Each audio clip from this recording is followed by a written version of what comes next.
আমরা দোয়া চাই আপনাদের কাছে, তাহলে আমরা যেন দেশের মালিক না হয়ে আপনাদের সেবকে পরিণত হতে পারি, সেই দোয়াটা আপনারা করবেন। ভোটার আমরা চাই পরিবর্তন, আমরা একটা ন্যায় ইনসাফ ভিত্তিক সমাজ চাই।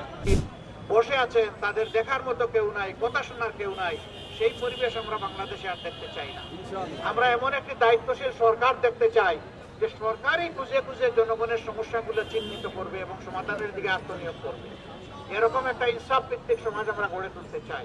সেইগুলো আর আমাদের অফিস আনুষ্ঠানিক উদ্বোধনে এখানে এসেছিলাম। আমরা দোয়া চাই আপনাদের কাছে, যে কথাগুলো আমরা বলছি আল্লাহ যেন সেই কথাগুলো আমাদেরকে মানার তৌফিক দান করে। আমরা যদি আপনাদের ভোটের সমর্থনে ভালোবাসায় নির্বাচিত হয়ে সরকার গঠন করতে পারি, তাহলে আমরা যেন দেশের মালিক না হয়ে আপনাদের সেবকে পরিণত হতে পারি, সেই দোয়াটা আপনারা করবেন। আমরা যেন আপনাদের পাওনাটা, অধিকারটা, যেহেতু আমাদের সিম্বল হচ্ছে, প্রতীক হচ্ছে দাড়িপাল্লা, আমরা ওজন করে যেন যার যেটা পাওনা তার অধিকার যেন তার ঘরে পৌঁছে দিতে পারি, সেটা আপনারা যা আসে তাই থাকবে। আমাদের চরিত্র বদলাবে, আমাদের দৃষ্টিভঙ্গি বদলাবে।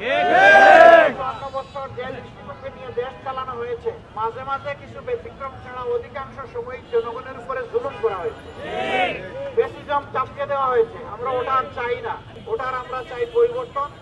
আমরা একটা ন্যায় ইনসাফ ভিত্তিক সমাজ চাই, আমরা দুর্নীতিমুক্ত একটা সমাজ চাই, আমরা বৈষম্যহীন একটা সমাজ চাই, আমরা আমাদের শিশুদের জন্য একটা নিরাপদ দেশ চাই, আমরা আমাদের জনগণের জন্য, মা বোনদের জন্য একটা নিরাপদ দেশ চাই।